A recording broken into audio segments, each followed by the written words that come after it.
জুৱানিশা 8:30 পানবাৰী পথত ডাম্পাৰ এখনৰ সন্মুখৰ পৰা পানবাৰীৰ কেইজনমান যুৱকে লাজুকী বান্দৰ এটা পথত আহি থকা দেখা পায় গাড়ীসমূহৰ খুন্দাৰ পৰা বান্দৰটো উদ্ধাৰ কৰি বেচৰকাৰী সংস্থা হেল্প ফাউণ্ডেশ্যনৰ কৰ্মীক অৱগত কৰে।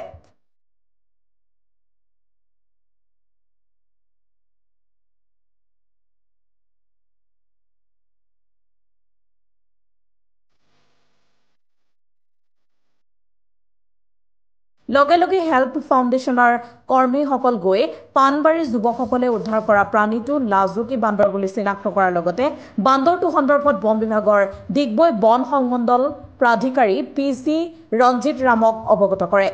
DFOই লাজুকী বান্দৰটো কোনো আঘাত নোপোৱাৰ কথা জানিব পাৰি কাষৰ বনাঞ্চলত স্থানীয় ৰাইজ আৰু হেল্প ফাউণ্ডেশ্যনৰ সহযোগত কাষত লাগি থকা বনাঞ্চলত মুকলি কৰি দিবলৈ অনুৰোধ জনোৱাত মুকলি কৰি দিয়া হয়। পানবাৰী ৰাইজৰ এনে কাৰ্যত সন্তোষ প্ৰকাশ কৰিছে প্ৰকৃতি প্ৰেমী ৰাইজে। অন্যহাতে প্ৰকৃতি প্ৰেমী সংগঠন গ্ৰীণ বোৰ্ড ছ'চাইটি আৰু এভাৰগ্ৰীণ ফাউণ্ডেশ্যনে ৰাইজক অনুৰোধ জনাইছে যে খাদ্যৰ সন্ধানত ওলাই অহা কোনো প্ৰাণীক অত্যাচাৰ বা মাৰপিট নকৰি বন বিভাগক খবৰ দিয়া হয়।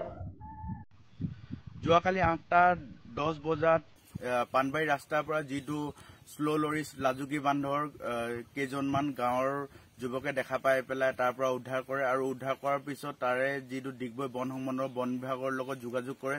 ইয়াৰ উপৰি আমাৰ শুভাকাংক্ষী হীৰা ফুকনৰ লগত সেই যুৱককেইজনে যোগাযোগ কৰে আৰু যোগাযোগ কৰাৰ পিছত হীৰাদাই আমাৰ লগত যোগাযোগ কৰে। আমি সকলোৱে গৈ পেলাই সেই যিটো লাজুকী বান্দৰ সেই লাজুকী বান্দৰটো উদ্ধাৰ কৰোঁ আৰু তাৰ পিছতে আমি তাতে এৱাৰনেছ স্পট এটা এৱাৰনেছ প্ৰগ্ৰেম কৰোঁ আৰু সেই এৱাৰনেছ প্ৰগ্ৰেমৰ পিছত ওচৰতে যিখন ৰিজাৰ্ভ ফৰেষ্ট আছে সেই ৰিজাৰ্ভ ফৰেষ্টখনতে আমি ৰাতি সেই দুষ্প্ৰাপ্য লাজুকী বান্দৰটো আমি ৰিলিজ কৰি দিওঁ। আমি সকলো ৰাইজলৈ এটাই অনুৰোধ জনাওঁ, এই দুষ্প্ৰাপ্য যিবিলাক প্ৰাণী সেই প্ৰাণীবিলাক খাদ্যৰ সন্ধানত তেওঁলোকে জনাঞ্চললৈ কেতিয়াবা ওলাই আহিবলগীয়া হয় আৰু যেতিয়াই আপোনালোকে দেখে তেতিয়াই আপোনালোকে আমাৰ লগত যোগাযোগ কৰিব। আপোনালোকে কেতিয়াও সেই প্ৰাণীবিলাক মাৰধৰ নকৰিব। ওচৰতে ফৰেষ্ট ডিপাৰ্টমেণ্টৰ ফৰেষ্টৰ অফিচ আছে, তেওঁলোকৰ লগত যোগাযোগ কৰিব পাৰে, নহ'লে আমাৰ লগত যোগাযোগ কৰিব পাৰে। আৰু আপোনালোকলৈ অনুৰোধ যাতে আপোনালোকে সকলোৱে যাতে প্ৰকৃতিৰ সৈতে বন্ধুত্ব স্থাপন কৰি কাম কৰি যায়। ডিগবৈৰ পৰা হীৰা